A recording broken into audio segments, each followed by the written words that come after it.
서울의 밤하늘을 수놓은 별들보다 더 찬란한 불빛이 시그니엘 호텔의 그랜드 볼룸을 가득 채우고 있었다. 한국 건축계의 거물들이 모두 모인 올해의 건축가 시상식 파티는 그야말로 부와 명예의 향연이었다. 최고급 샴페인이 물처럼 흘렀고 사람들의 입에서는 수천억 원을 호가하는 프로젝트 이름들이 가볍게 오르내렸다. 이수연은 이 모든 풍경과 어울리지 않는 섬처럼 홀로 서 있었다. 그녀의 손에 들린 낡은 도면 케이스가 이곳의 화려함과 노골적인 대비를 이루었다. 3년 전 국내 최고의 건축사무소 가온에 촉망받는 신입이었던 그녀는 이제 변두리의 작은 설계사무소 틈이의 유일한 정직원이었다. 대표님이 마지막 희망이라며 쥐어준 파티 초대장이 아니었다면 그녀는 지금쯤 차가운 제도판 앞에서 밤을 새우고 있었을 터였다. 어머, 저기 이수연 씨 아냐. 날카롭고 교양 있는 척 꾸민 목소리가 그녀의 귓전을 파고들었다. 고개를 돌리고 싶지 않았다. 하지만 목소리의 주인은 굳이 그녀의 시야 안으로 들어와 자신들의 존재를 각인시켰다. 강지훈과 오유라. 한때는 그녀의 세상이었던 남자와 그 세상을 무너뜨린 여자였다. 강지훈은 명품 수트로 단단한 몸을 감쌌고 그의 옆에 선 오유라는 눈부신 다이아몬드 목걸이를 한 채 여왕처럼 미소 짓고 있었다. 유라의 아버지가 소유한 유성건설은 최근 라시엘 타워 프로젝트를 수주하며 업계의 중심으로 떠올랐고 그 프로젝트의 총괄 설계 책임자가 바로 강지훈이었다. 수연 씨, 여기서 다 보내. 이런 데는 여전한가 봐. 기회라도 하나 잡아보려고 기웃거리는 거. 지훈의 말은 부드러웠지만 그 안에는 날카로운 가시가 숨어 있었다. 그는 수연의 허름한 옷차림과 손에 든 도면 케이스를 경멸적으로 훑어보았다. 3년 전 그는 그녀의 재능을 사랑한다고 속삭였었다. 하지만 결국 그는 재능 대신 돈과 권력을 택했다. 그러게 지훈 씨 옆에 있을 땐 그래도 꽤 그럴듯해 보였는데. 꼴이 이게 뭐야. 오유라가 부채질하듯 손을 흔들며 과장되게 인상을 썼다. 그녀의 눈은 명백한 조롱과 승리감으로 가득 차 있었다. 그녀는 수연에게서 모든 것을 빼앗았다. 사랑, 명예, 그리고 미래까지도. 수연은 입술을 깨물었다.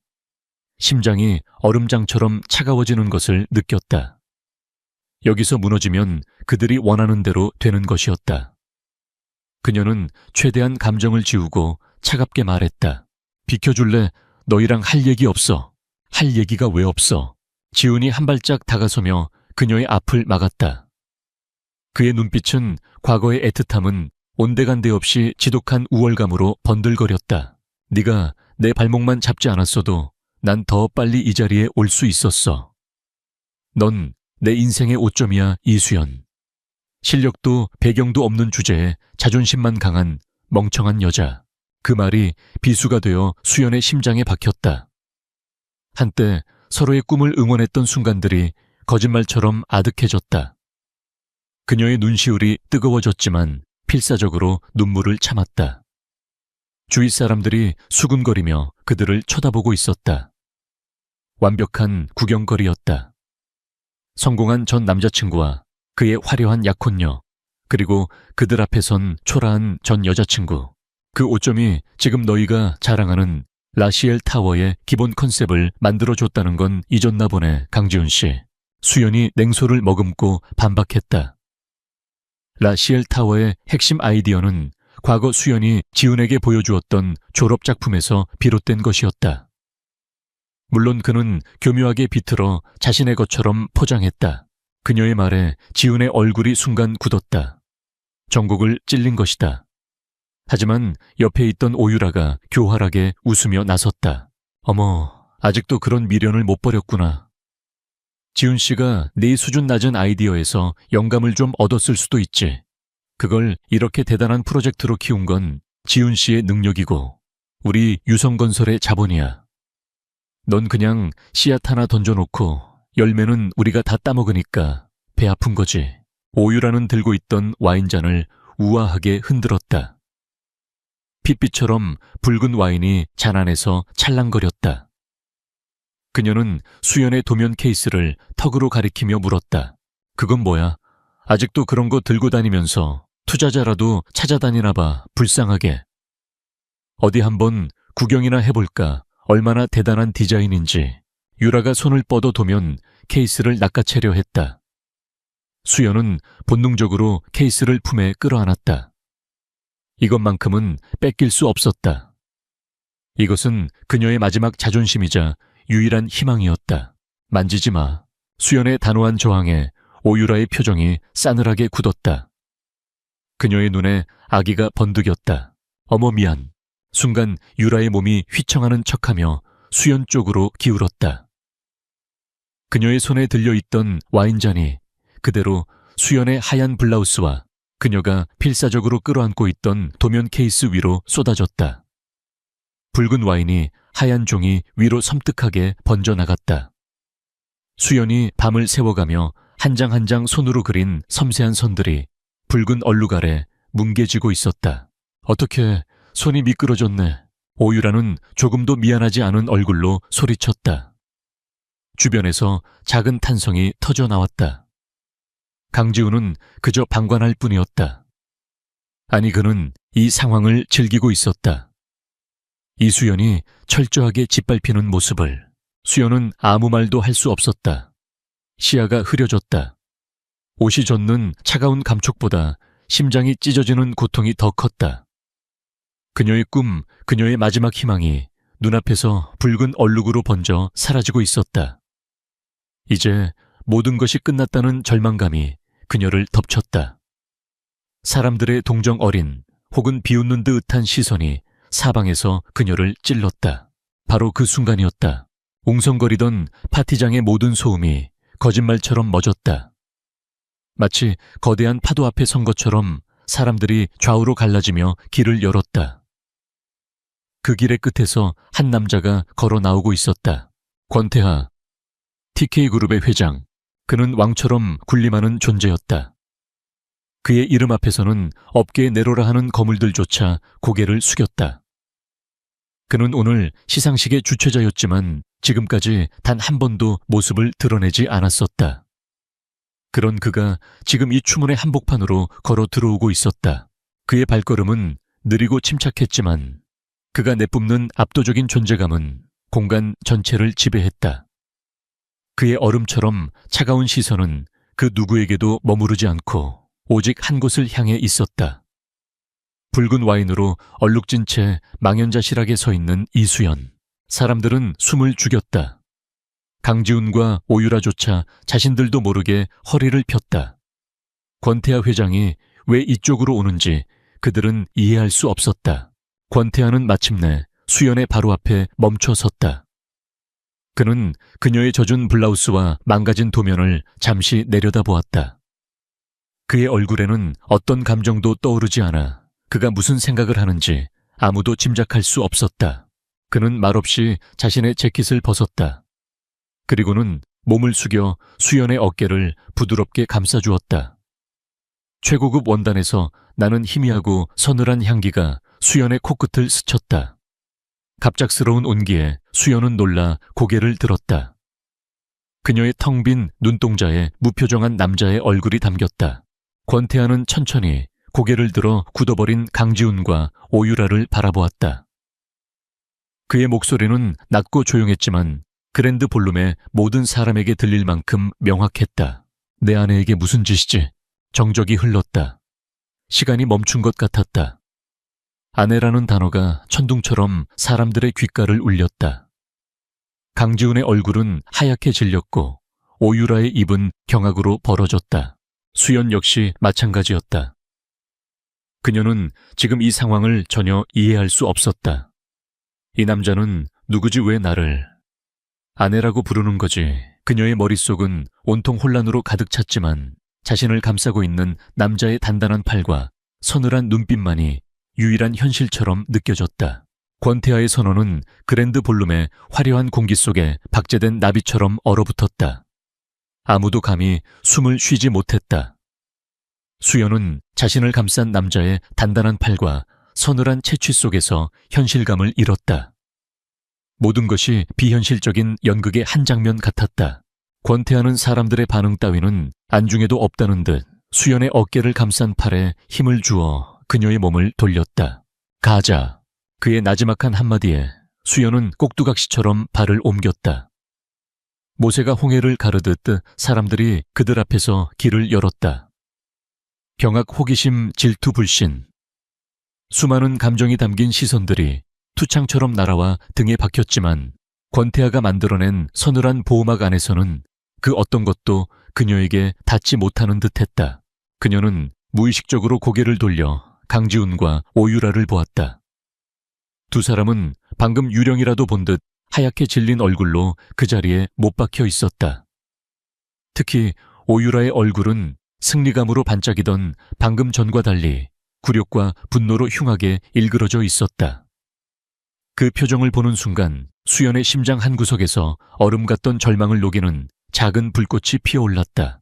호텔 로비를 지나 밖으로 나오자 검은색 마이바흐 한 대가 유령처럼 미끄러져와 그들 앞에 섰다. 운전기사가 칼같이 내려 뒷좌석 문을 열었다. 권태하는 수연을 먼저 차에 태우고 나서야 자신도 반대편에 올라탔다. 묵직한 문이 닫히자 파티장의 소음과 사람들의 시선이 완벽하게 차단되었다. 차 안은 고요했다. 최고급 가죽 시트의 냄새와 권태에게서 나는 희미한 향수 냄새만이 공기를 채웠다. 수연은 여전히 그의 재킷을 어깨에 두른 채 붉은 와인으로 망가진 도면 케이스를 무릎 위에 올려놓고 있었다. 손가락 끝이 차갑게 식어 있었다. 차는 소리 없이 서울의 밤거리를 달렸다. 창밖으로 화려한 도시의 불빛들이 빠르게 스쳐 지나갔다. 얼마나 지났을까? 침묵을 깬 것은 수연이었다. 아, 누구세요? 목소리가 심하게 떨려 나왔다. 권태하는 정면을 응시한 채 대답했다. 그의 옆모습은 정교하게 조각된 대리석상처럼 차갑고 감정이 없었다. 권태하, 알아요. TK그룹 회장이라는 거. 제 말은 왜 저를... 수연은 아내라는 말을 차마 입에 담지 못했다. 그 단어는 너무나도 생경하고 무거웠다. 왜 그랬냐는 건가. 그가 처음으로 고개를 돌려 수연을 바라보았다. 어두운 차 안에서도 그의 눈빛은 서늘하게 빛나고 있었다. 필요했으니까. 네, 넌 방패가 필요했고 난 네 재능이 필요했어. 이해할 수 없는 말이었다. 내 재능, 이 남자가 내 재능에 대해 뭘 안단 말인가. 수연의 머릿속은 더욱 복잡해졌다. 차는 한남동의 최고급 빌라 더 힐의 정문을 통과해 지하 주차장으로 들어섰다. 전용 엘리베이터는 그들을 꼭대기층의 펜트하우스로 실어 날랐다. 문이 열리는 순간 수연은 숨을 삼켰다. 눈앞에 펼쳐진 것은 집이 아니라 하나의 거대한 갤러리였다. 통유리창 너머로 한강과 서울의 야경이 그림처럼 펼쳐져 있었고 최소한의 가구들만이 완벽한 균형을 이루며 공간을 채우고 있었다. 모든 것이 차갑고 미니멀하고 압도적으로 고급스러웠다. 권태하라는 남자 자신을 닮은 공간이었다. 갈아입을 옷을 가져다 줄 겁니다. 욕실은 저쪽이야. 권태하가 무심하게 턱짓으로 방향을 가리켰다. 잠시 후 중년의 가정부가 나타나 수연에게 실크 가운과 새 옷을 건네주고 조용히 사라졌다. 수연은 잠시 망설이다가 욕실로 향했다. 뜨거운 물줄기 아래 몸을 맡기자 그제야 긴장이 풀리면서 온몸이 떨려왔다. 오늘 밤 겪은 일들이 꿈처럼 아득했다. 굴욕적인 순간 망가진 도면, 그리고 갑자기 나타난 남자와 그의 충격적인 한마디까지. 옷을 갈아입고 나오자 권태하는 것일 중앙의 소파에 앉아 있었다. 그의 앞 테이블 위에는 서류 봉투 하나가 놓여 있었다. 그는 수연에게 맞은편 자리를 권했다. 우선 설명부터 해주시겠어요? 전 아직도 이게 무슨 상황인지 모르겠습니다. 수연이 단호한 목소리로 말했다. 더 이상 혼란 속에 휘둘리고 싶지 않았다. 권태하는 대답 대신 질문을 던졌다. TK그룹이 주최한 미래 건축 디자인 공모전에 작품을 출품한 적 있나? 예상치 못한 질문에 수연의 눈이 커졌다. 어떻게... 작품 번호 278번. 제목은 숨 쉬는 도시, 브리딩 시티 만나 수연은 심장이 내려앉는 것 같았다. 그 공모전은 익명으로 진행되었다. 자신의 작품 번호와 제목을 그가 알고 있다는 것은 그가 심사에 깊이 관여했다는 뜻이었다. 그녀는 마지막 희망을 걸고 몇 달간 밤을 새워 그 작품을 완성했지만 최종 심사에서 이유도 모른 채 탈락했다. 당신 작품은 탈락한 게 아니야. 내가 보류시켰다. 권태하의 말은 충격적이었다. 네, 왜요? 공모전 따위로 썩히기엔 아까운 재능이었으니까. 그 디자인에는 다른 심사위원들은 보지 못하는 철학과 비전이 담겨 있었지. 난 그 디자이너가 누군지 내내 찾고 있었다. 그러다 오늘 파티장에서 널 봤어. 그의 시선이 잠시 수연이 옆에 내려놓은 얼룩진 도면 케이스에 머물렀다. 강주음 같은 쓰레기들 옆에서 내 재능이 짓밟히고 있는 걸 봤지. 그래서 결심했다. 내가 직접 거두기로. 그의 말은 거만했지만 이상하게도 설득력이 있었다. 수연은 할 말을 잃었다. 자신을 알아봐준 사람이 하필이면 이런 방식으로 이런 상황에서 나타났다는 사실이 믿기지 않았다. 오늘 내가 한 말은 실수가 아니야. 계획의 시작이지. 권태하는 테이블 위에 서류 봉투를 그녀 쪽으로 밀었다. 열어봐. 수연은 떨리는 손으로 봉투를 열었다. 안에는 혼인계약서라고 적힌 두툼한 서류 뭉치가 들어있었다. 결혼이라고요? 이게 무슨 말도 안 되는 말 그대로야. 이수연 씨, 나와 결혼해주면 좋겠어. 물론 진짜 결혼은 아니야. 서류상의 완벽한 비즈니스 파트너로서의 결혼이지. 그는 다리를 꼬고 소파에 깊숙이 몸을 기댔다. 그의 눈빛은 한치의 감정도 없이 냉철했다. 계약 기간은 1년. 그동안 넌 내 아내로서 TK그룹의 안주인 행세를 하게 될 거야. 내가 가진 모든 부와 권력 인맥을 너의 방패로 사용해 널 짓밟으려는 자들에게서 완벽하게 보호해주지. 그의 목소리는 유혹적인 독처럼 수연의 귀에 스며들었다. 그 대가로 넌 나에게 네 재능을 줘야 해. TK그룹의 차세대 랜드마크가 될 엘리시움 타워 프로젝트. 그 총괄 설계 책임자 자리를 너에게 주겠다. 네가 공모전에 냈던 숨 쉬는 도시의 비전을 서울의 심장부에 실현시킬 기회를 주는 거야. 엘리시움 타워. 업계 사람이라면 누구나 꿈꾸는 대한민국 역사에 한 획을 그을 거대한 프로젝트였다. 그 프로젝트의 총괄 책임자 자리를 이제 막 30을 넘긴 무명의 건축가에게 맡기겠다는 말이었다. 너무나도 파격적인, 아니 비현실적인 제안이었다. 왜 저죠? 세상에는 저보다 뛰어나고 경력 많은 건축가들이 얼마든지 있는데요. 그들에겐 비전이 없어.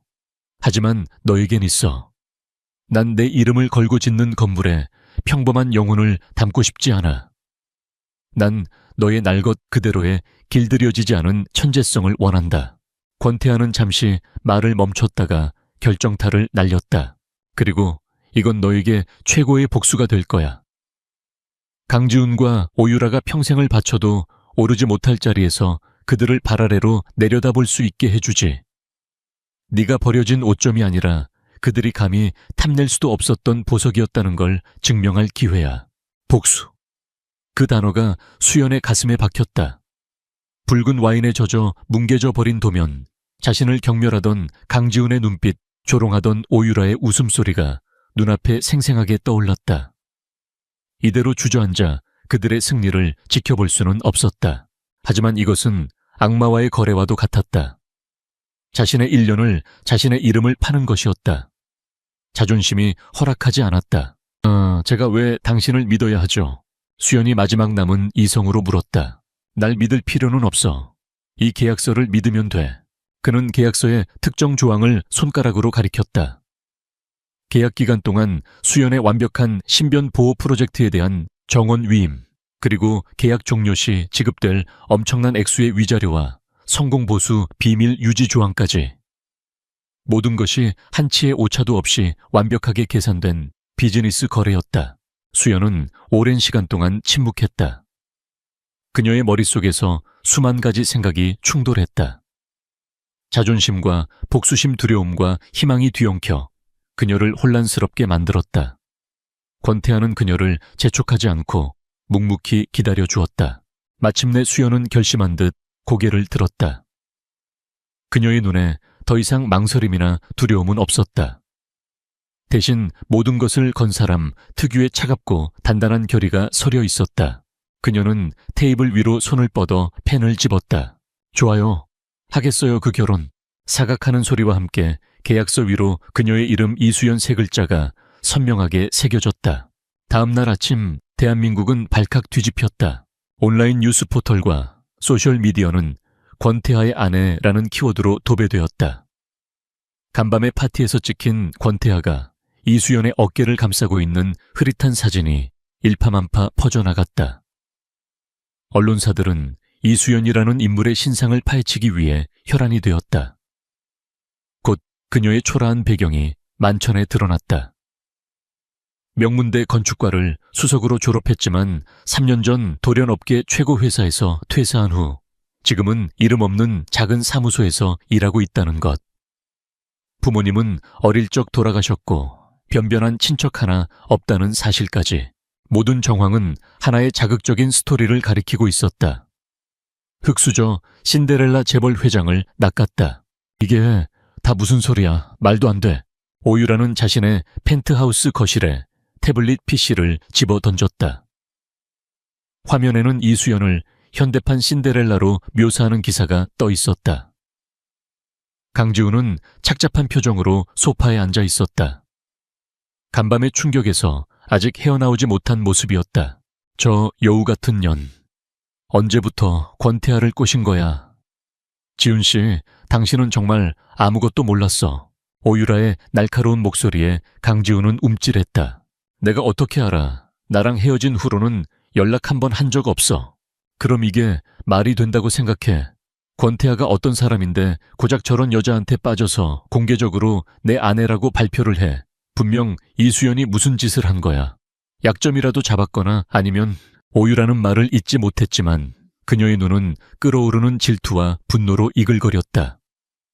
자신이 차지해야 할 스포트라이트를 자신이 벌레처럼 여기던 이수연에게 송두리째 빼앗겼다는 사실이 그녀를 미치게 만들었다. 이대로는 못 둬. 절대로.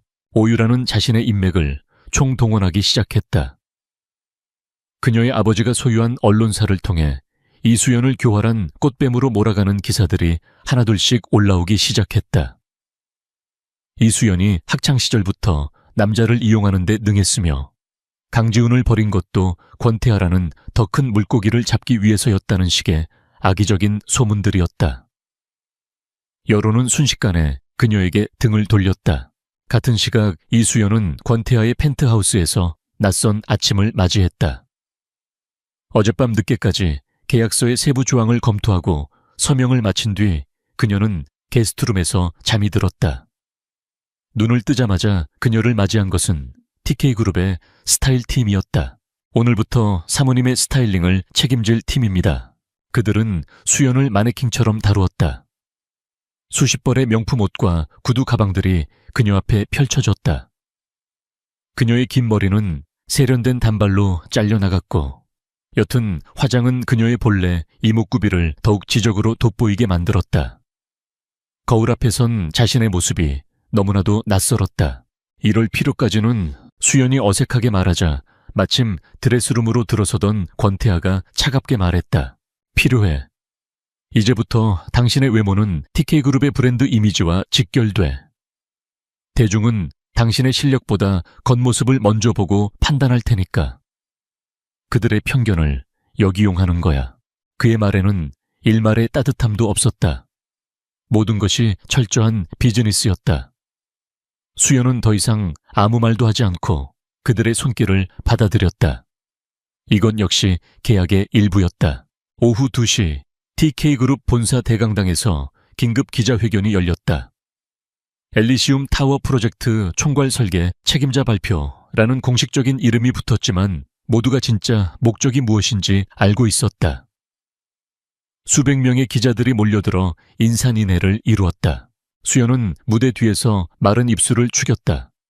심장이 미친 듯이 뛰었다. 그때 TK그룹의 홍보이사인 윤성영이 그녀에게 다가왔다. 날카로운 인상의 커리어 우먼이었다. 예상 질문 리스트입니다. 특히 사적인 질문들이 쏟아질 겁니다. 최대한 감정적인 대응은 피해 주십시오. 윤 이사의 눈에는 수연에 대한 미미한 불신이 서려 있었다. 회장님이 갑자기 데려온 이 젊은 여자가 과연 이 살벌한 전쟁터에서 버텨낼 수 있을지 의문스러워하는 기색이었다. 권태하가 그녀의 어깨를 가볍게 두드렸다. 무대는 준비됐어. 나머지는 당신 실력으로 증명해. 그는 무대 위가 아닌 기자들 사이에 맨 앞줄에 자리를 잡았다. 이 무대의 주인공은 자신이 아니라 이수연이라는 것을 온몸으로 보여주는 행위였다. 잠시 후 사회자의 소개와 함께 이수연이 무대 위로 올라섰다. 강당 안의 모든 플래시가 일제히 그녀에게 터졌다. 순간 눈앞이 아찔했지만 수연은 이를 악물고 허리를 꼿꼿이 세웠다. 며칠 전 파티장에서 와인에 젖어 떨고 있던 초라한 모습은 온데간데 없었다. 세련된 블랙 투피스 차림의 그녀는 차갑고 지적인 카리스마를 뿜어내고 있었다. 기자들은 술렁였다. 예상했던 것과는 전혀 다른 모습이었기 때문이다. 이수연 씨, 권태하 회장과는 언제부터 교제한 사이입니까? 회장님의 마음을 사로잡기 위해 의도적으로 접근했다는 소문이 사실입니까? 예상대로 날카로운 질문들이 쏟아졌다. 오유라 측에서 심어놓은 기자들이 분명했다.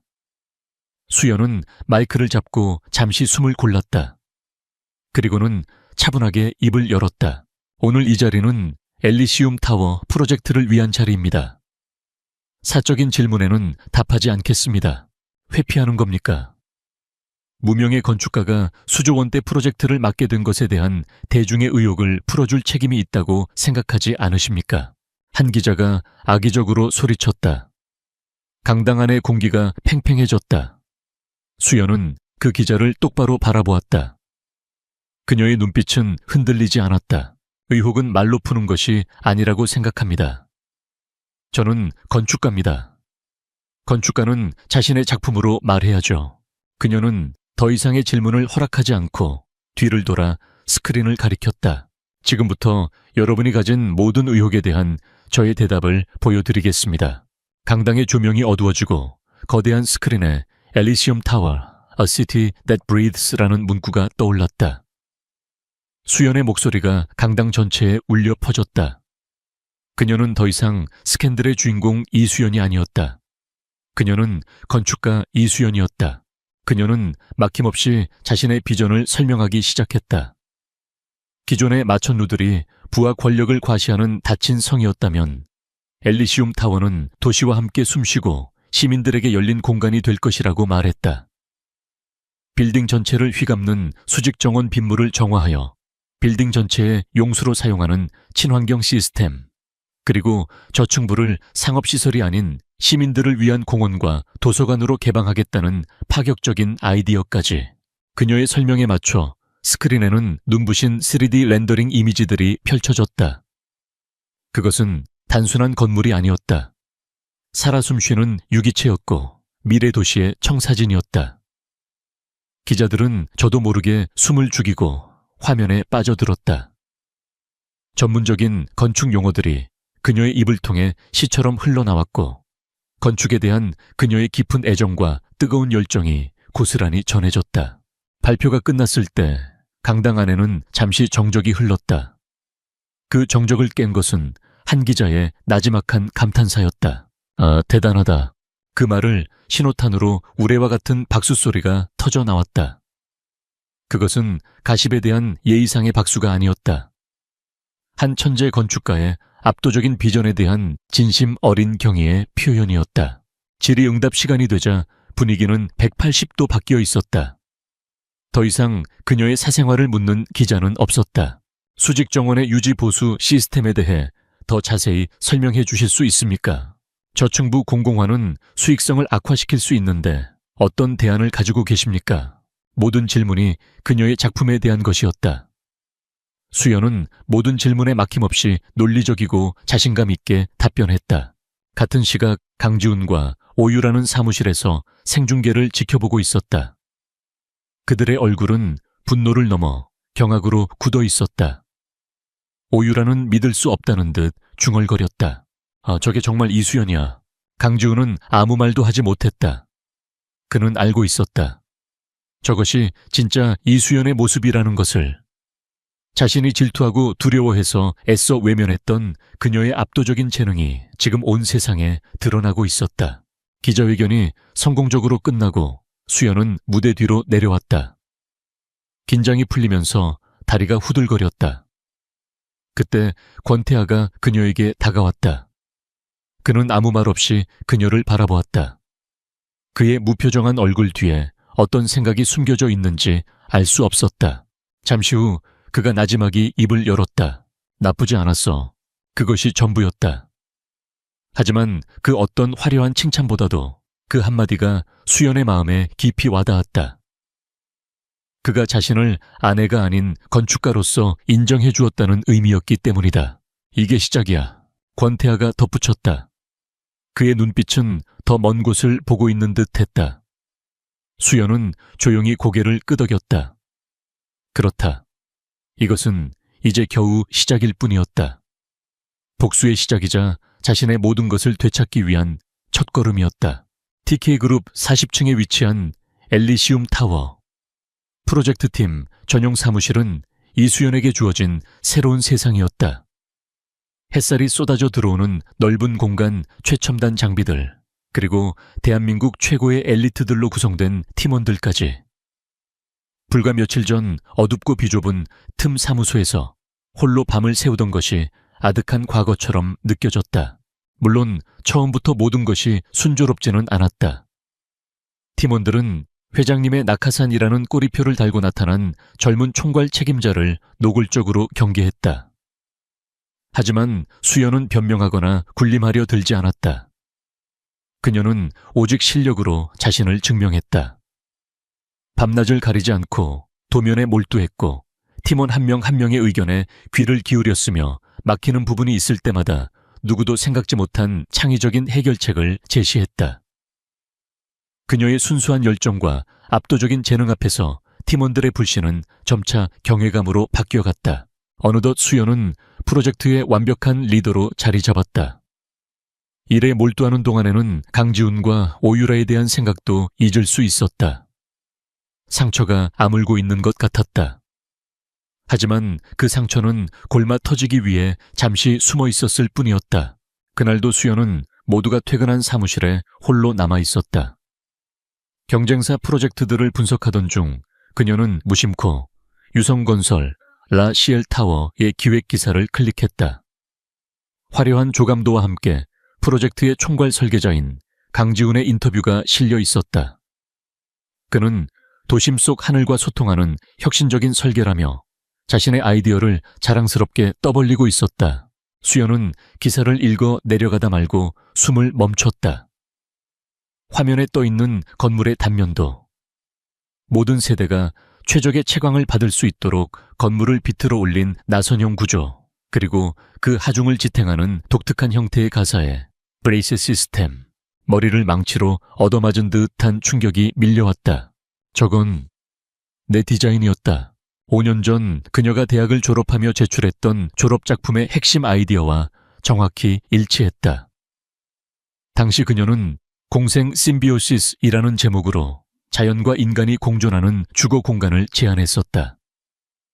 교수들에게 극찬을 받았지만 현실 구현이 어렵다는 이유로 수상권에서는 멀어졌던 비운의 작품. 그 작품의 모든 것을 속속들이 아는 사람은 단 한 명뿐이었다. 당시 그녀의 연인이자 함께 미래를 꿈꿨던 강지훈. 이 아이디어만 있으면 우린 한국 최고의 건축가가 될 수 있을 거야. 그렇게 말하며 그녀의 손을 잡아주던 그의 목소리가 환청처럼 귓가에 울렸다. 배신감의 피가 거꾸로 솟았다. 이건 단순히 옛 연인의 아이디어를 참고한 수준이 아니었다. 명백한 도둑질이었다. 그는 그녀의 영혼을 훔쳐 자신의 성공탑을 쌓아 올린 것이었다. 수연은 떨리는 손으로 자신의 노트북을 뒤졌다. 졸업작품 파일이 저장된 외장 하드를 찾기 위해서였다. 하지만 어디에도 없었다. 순간 기억의 파편이 섬광처럼 스쳐 지나갔다. 3년 전 강지훈과 헤어지기 직전 그가 갑자기 자신의 외장 하드가 고장났다며 고쳐주겠다고 가져갔던 일. 며칠 뒤 그는 하드를 돌려주며 데이터 복구에 실패했다고 미안해했었다.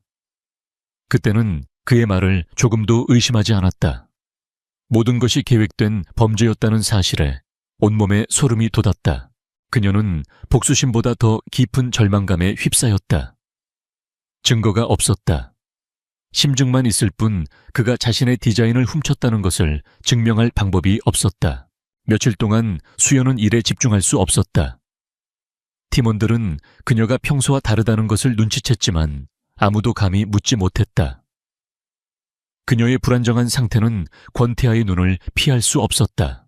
그날 밤 회장실에서 열린 주간보고, 회의에서 권태아가 돌연 서류를 덮었다. 오늘 보고는 여기까지.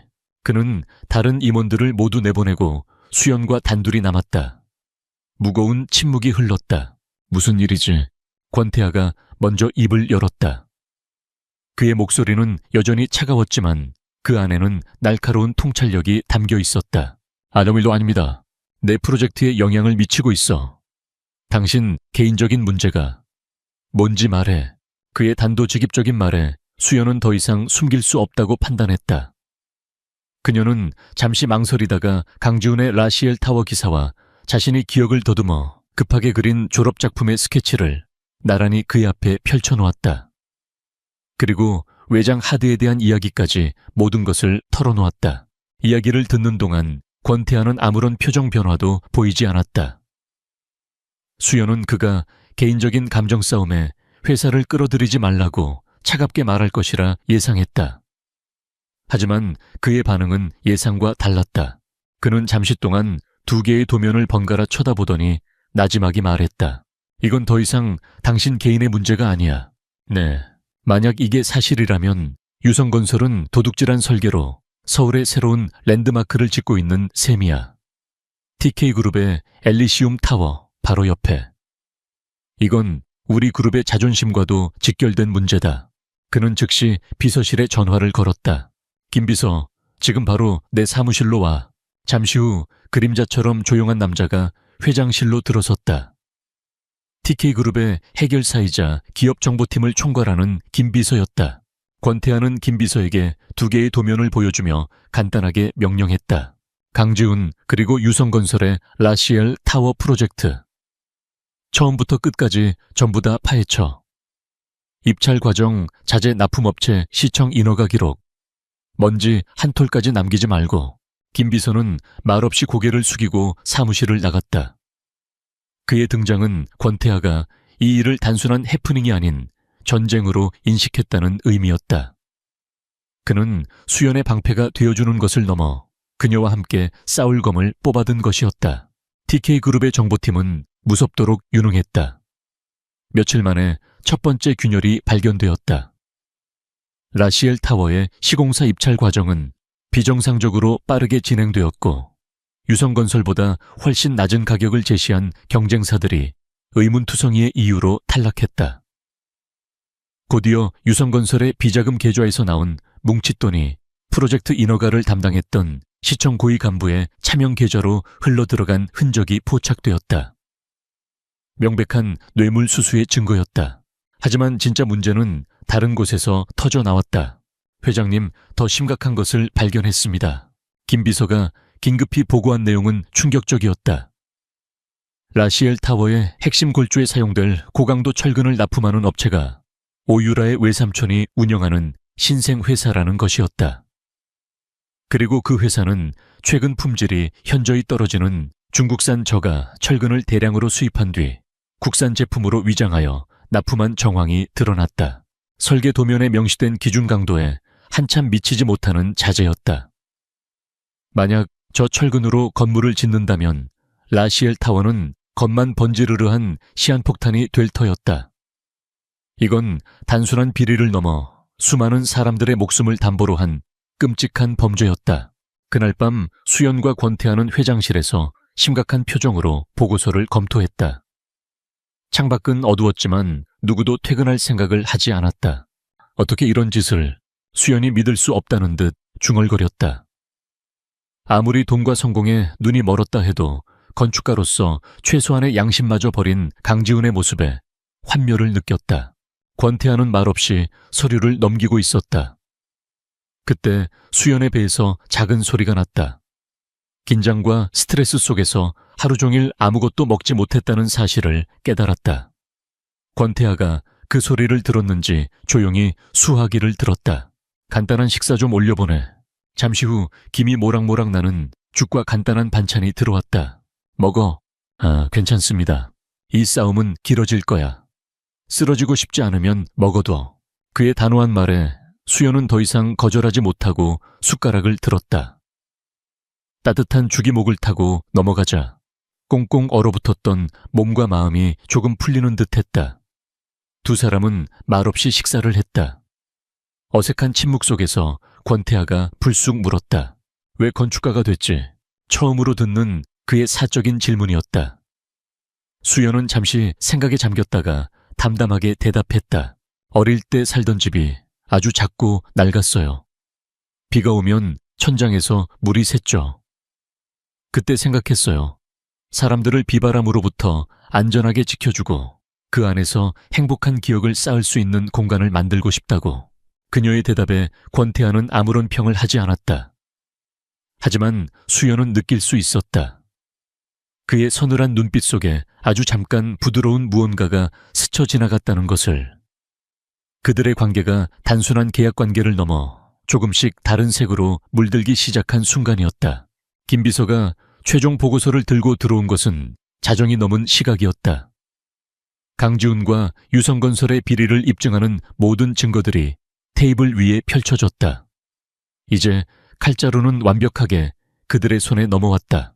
권태하는 모든 서류를 검토한 뒤 수연을 바라보았다. 그의 목소리는 그 어느 때보다 낮고 진지했다. 이제 방역을 계획할 시간이야. 권태하의 회장실은 거대한 전쟁 상황실로 변해 있었다. 중앙 테이블 위에는 라시엘 타워의 설계도와 각종 비리 증거 자료들이 어지럽게 널려 있었다. 권태하와 이수연 그리고 김 비서는 밤이 깊어가는 줄도 모르고 방역을 위한 마지막 퍼즐 조각을 맞추고 있었다. 뇌물수수와 부실 자재 증거는 확실합니다. 지금 당장 언론에 터뜨리면 유성건설은 끝입니다. 김 비서가 냉정하게 상황을 보고했다. 하지만 권태하는 고개를 저었다. 그걸로는 부족해. 그의 눈빛은 그 이상을 원하고 있었다. 단순한 비리 폭로에서 그치는 것이 아니라 강지훈이 건축가로서 제기할 수 없도록 그의 근간을 무너뜨리고 싶어 했다. 디자인 도용 문제를 대중이 납득할 수 있는 방식으로 증명해야 해. 강지훈이 스스로 자신의 죄를 고백하게 만들어야지. 제 발로 함정으로 걸어 들어오게. 권태하의 말에 수연이 입을 열었다. 그녀의 눈은 복수심으로 불타올랐지만 머리는 얼음처럼 차가웠다. 방법이 있어요.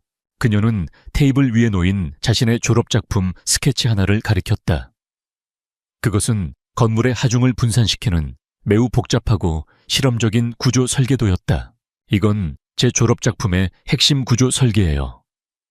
혁신적이라는 평을 받았지만 딱 한 가지 이론적인 취약점이 있었죠. 특정 강도의 지진파와 공명했을 때 구조물의 안정성이 급격히 저하될 수 있다는 거. 물론 저는 나중에 이 문제를 해결한 보안 설계를 완성했지만 강지훈이 본 것은 오직 이 초기 버전뿐이에요.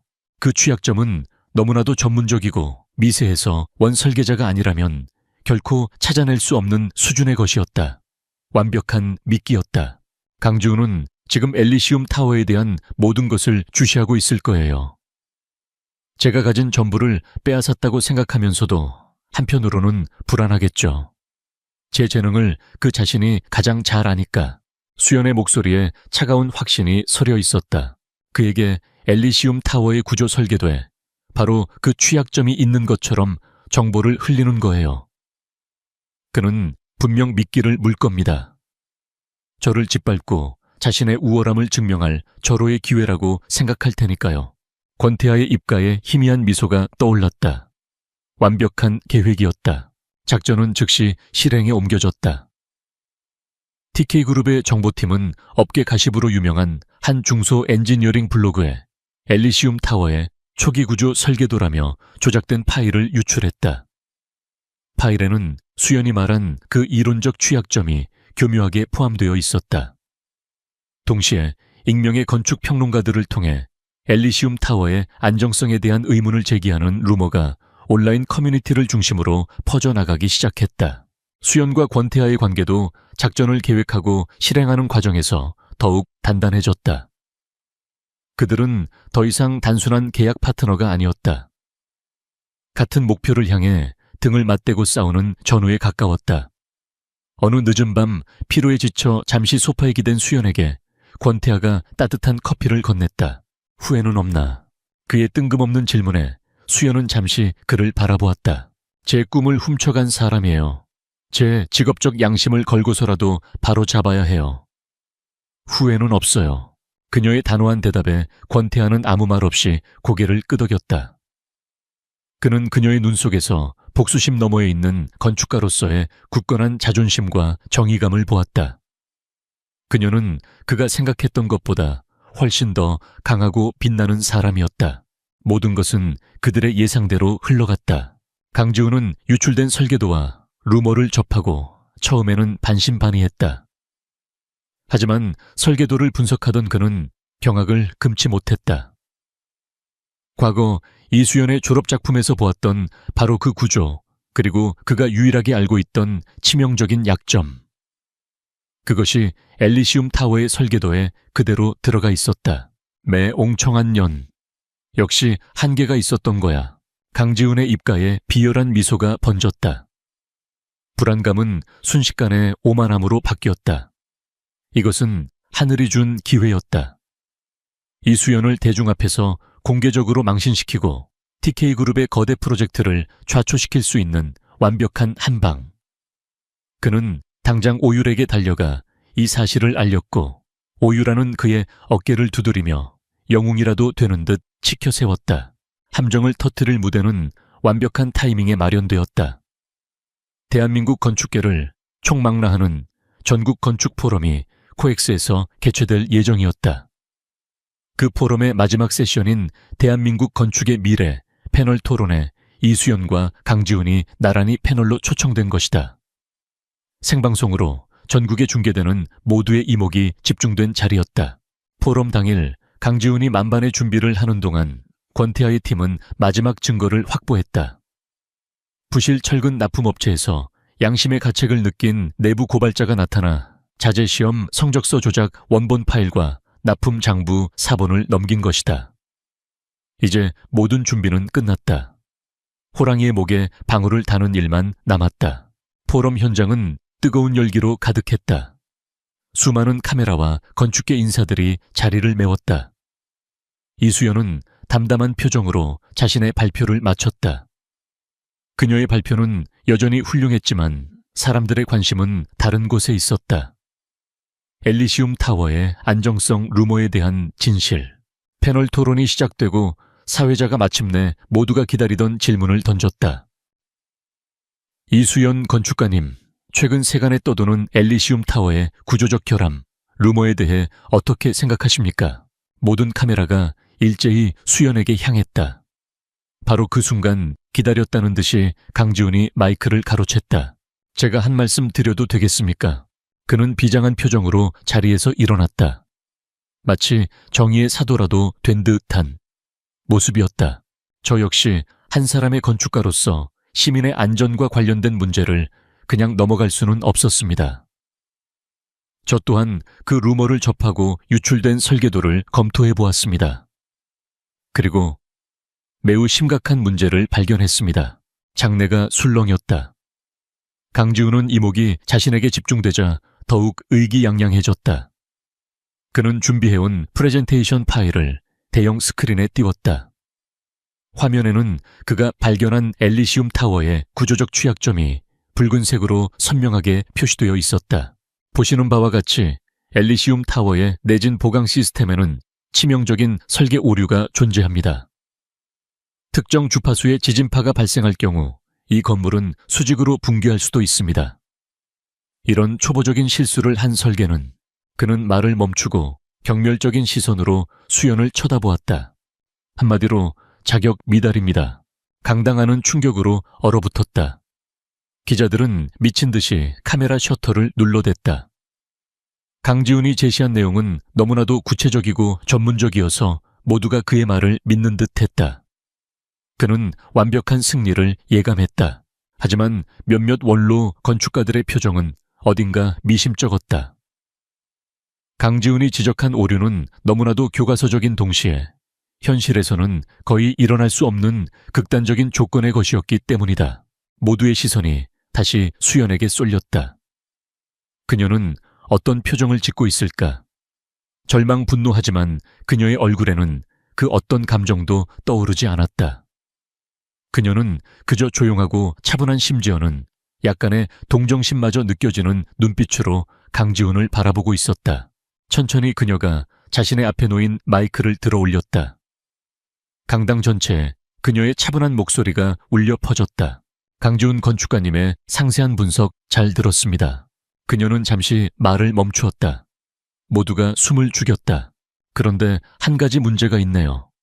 당신의 그 완벽한 추론에는 강당의 모든 공기가 이수연의 마지막 한마디에 얼어붙었다. 강지훈은 승리감에 도취해 있던 얼굴 그대로 굳어버렸다. 문제가 있다니 그게 무슨... 강지훈 건축가님이 지적하신 그 취약점 맞습니다. 분명히 존재했던 결함이죠. 수연은 차분하게 말을 이었다. 그녀의 목소리는 스피커를 통해 강당 전체에 명료하게 울려 퍼졌다. 그래서 저희는 수십 번의 시뮬레이션을 통해 바로 그 문제를 해결했습니다. 지금 당신이 분석한 저 설계도는 최종본이 아닙니다. 구조 안정성 테스트를 위해 의도적으로 만든 수많은 초기 연구 모델 중 하나일 뿐이죠. 훌륭한 지적이었습니다. 강지훈 건축가님, 덕분에 저희 프로젝트의 테스트 과정이 얼마나 철저했는지 증명되었네요. 그녀의 말은 완벽한 논리적 방역이었다. 그의 공격을 역이용해 자신들의 철저함을 증명하는 무기로 삼아버린 것이다. 강당 곳곳에서 탄성과 함께 낮은 웃음소리가 터져 나왔다. 강지훈이 치명적인 결함이라고 떠들어댔던 것이 사실은 자신들이 이미 해결한 과거의 문제였다니. 완벽한 함정이었다. 강지훈의 얼굴이 하얗게 질리기 시작했다. 하지만 수연의 공격은 여기서 끝나지 않았다. 그녀는 이제 막 사냥감의 목덜미를 물었을 뿐이었다. 그런데 정말 궁금한 게 하나 있습니다, 강지훈 씨. 그녀는 처음으로 그의 직함을 떼고 불렀다.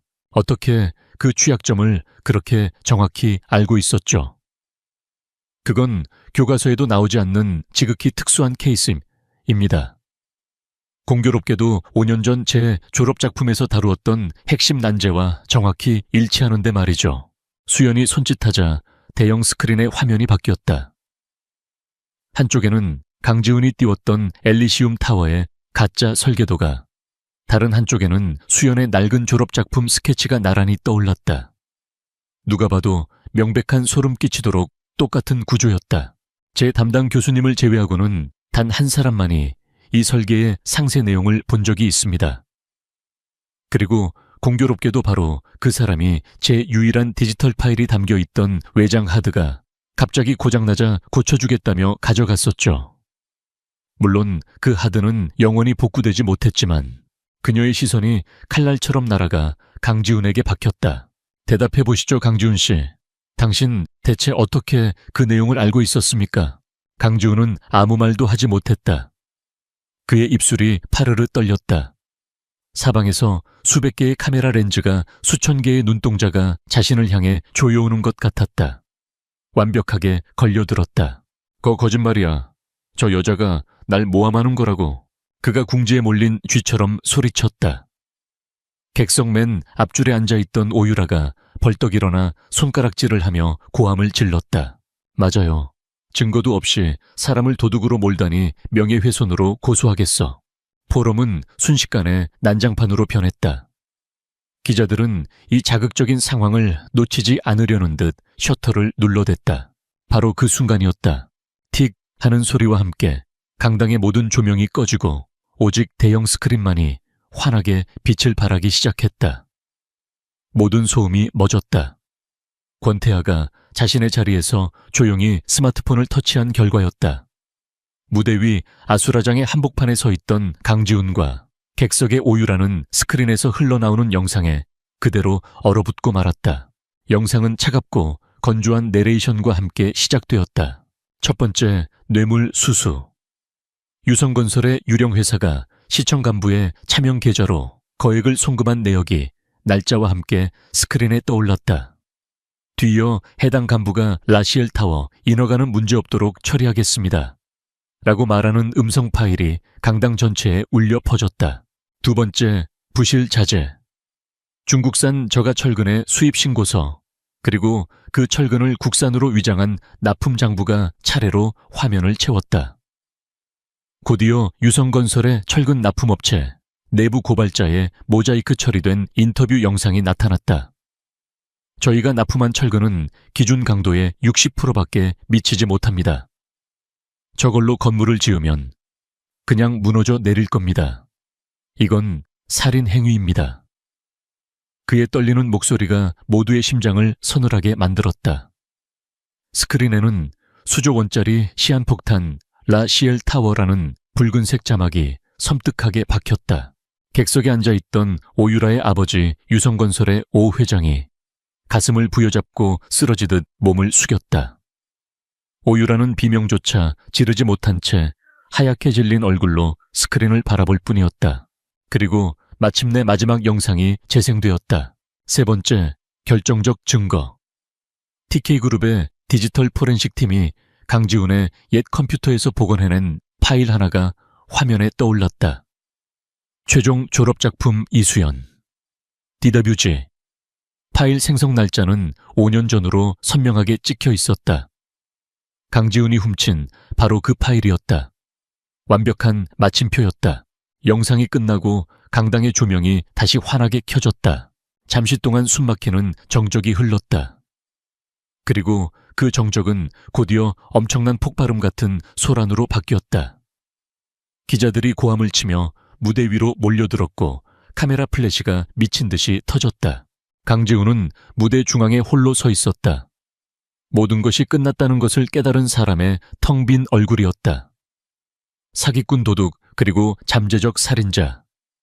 그의 모든 것이 온 국민이 지켜보는 앞에서 산산조각 났다. 오유라의 아버지는 경호원들의 부축을 받으며 실려 나가고 있었고 오유라는 넋이 나간 사람처럼 자리에 주저앉아 있었다. 그녀가 쌓아 올린 공주님의 성이 한순간에 잿더미로 변해버렸다. 그때였다. 소란을 뚫고 강당의 뒷문이 열리며 정복을 입은 검찰 수사관들이 들이닥쳤다. 그들은 망설임 없이 곧장 무대 위로 올라가 강지훈의 양팔을 붙잡았다. 강지훈 씨, 특정경제범죄 가중처벌 등에 관한 법률 위반 및 뇌물 공여 혐의로 긴급 체포합니다. 차가운 쇠고랑이 그의 손목에 채워졌다. 객석에 있던 유성건설 관계자들에게도 수사관들이 다가갔다. 한때 대한민국 건축계를 호령하던 이들의 몰락은 너무나도 빠르고 잔혹하며 완전했다. 이 모든 혼돈의 한가운데 수연은 무대 한편에서 조용히 그 광경을 지켜보고 있었다. 통쾌함이나 기쁨보다는 길고 길었던 악연을 끝냈다는 무거운 안도감이 밀려왔다. 그때 누군가 그녀의 옆에 와섰다. 권태하였다. 그는 이 모든 아수라장은 안중에도 없다는 듯 담담한 표정으로 그녀를 바라보고 있었다. 그는 우리가 이겼다는 시시한 말을 하지 않았다. 대신 그는 파티장에서 그랬던 것처럼 자신의 재킷을 벗어 그녀의 어깨에 걸쳐주었다.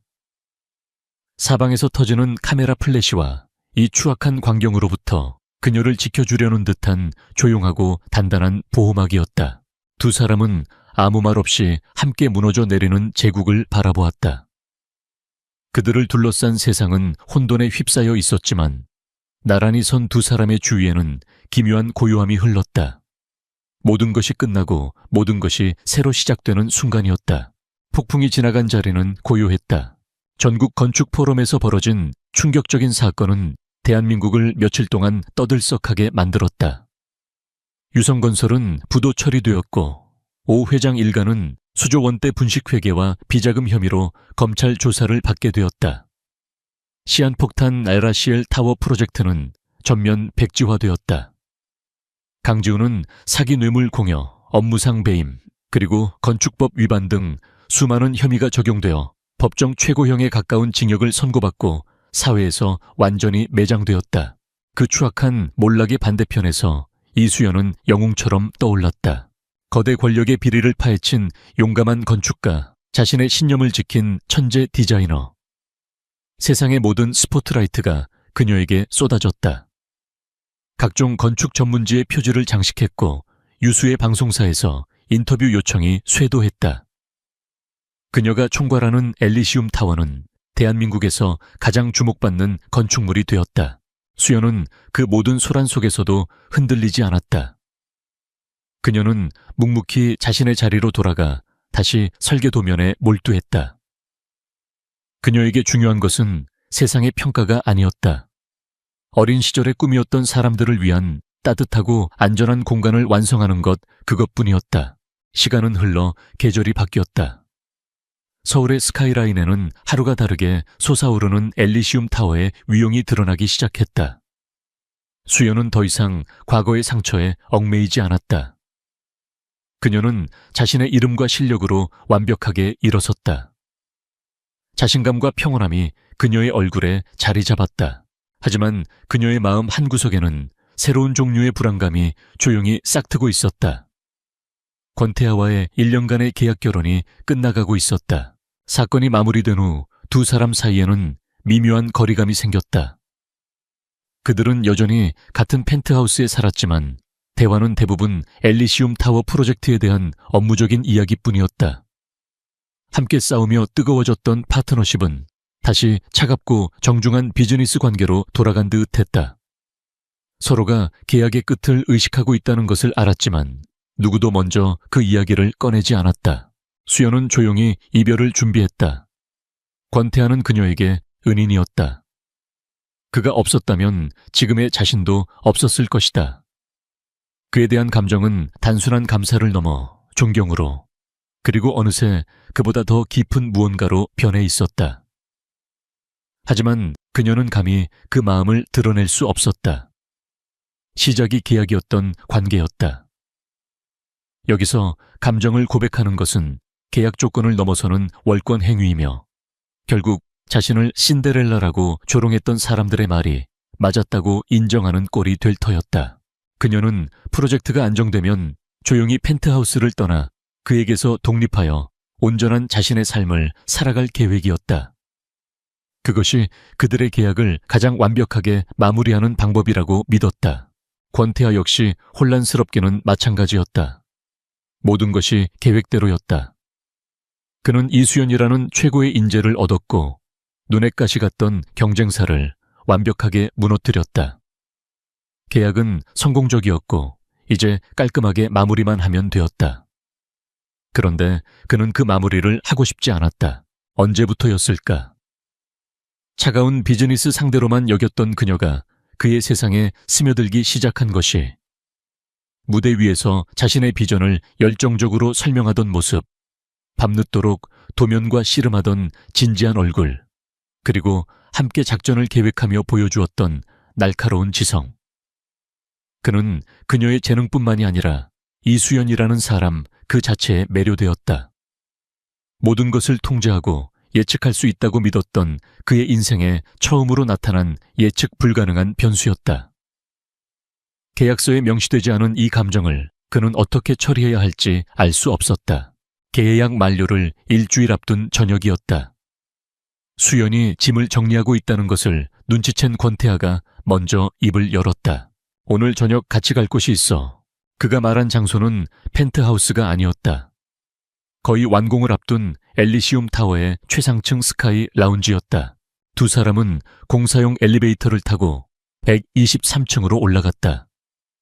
아직 마감 공사가 한창인 공간은 어수선했지만 사방의 통유리창 너머로 펼쳐진 풍경은 그 자체로 완벽한 예술 작품이었다. 하얘질 역 서울의 모든 불빛이 보석처럼 발 아래에서 반짝이고 있었다. 그들이 함께 만들어낸 결과물이었다. 한동안 말없이 야경을 바라보던 권태아가 천천히 입을 열었다. 처음 당신에게 계약 결혼을 제안했을 때 난 당신을 그저 유용한 도구라고만 생각했어. 그의 솔직한 고백에 수연의 심장이 작게 내려앉았다.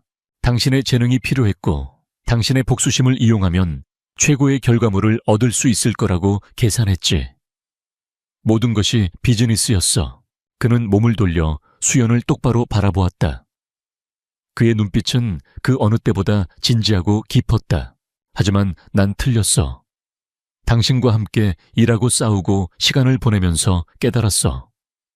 난 당신의 재능을 존경하게 됐고 당신의 강인함을 안미래하게 됐고 그리고 당신이라는 사람을 사랑하게 됐다는 걸. 수연은 숨을 쉴 수가 없었다. 그녀가 꿈에서도 감히 기대하지 않았던 고백이었다. 권태하는 품 안에서 낡은 서류 한 장과 작은 벨벳 상자를 꺼냈다. 낡은 서류는 1년 전 그들이 서명했던 혼인 계약서였다. 이건 우리의 첫 번째 계약서야. 그는 계약서를 수연에게 건네주었다. 그리고는 벨벳 상자를 열었다. 그 안에는 화려하진 않지만 그녀의 취향을 정확히 반영한 심플하고 우아한 디자인의 다이아몬드 반지가 들어있었다. 이제 새로운 계약을 제안하고 싶어. 그가 한쪽 무릎을 꿇었다.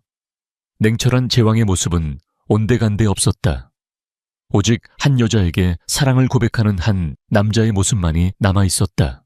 기간은 영원, 조건은 없어. 오직 당신과 나 두 사람만 존재하는 계약이야.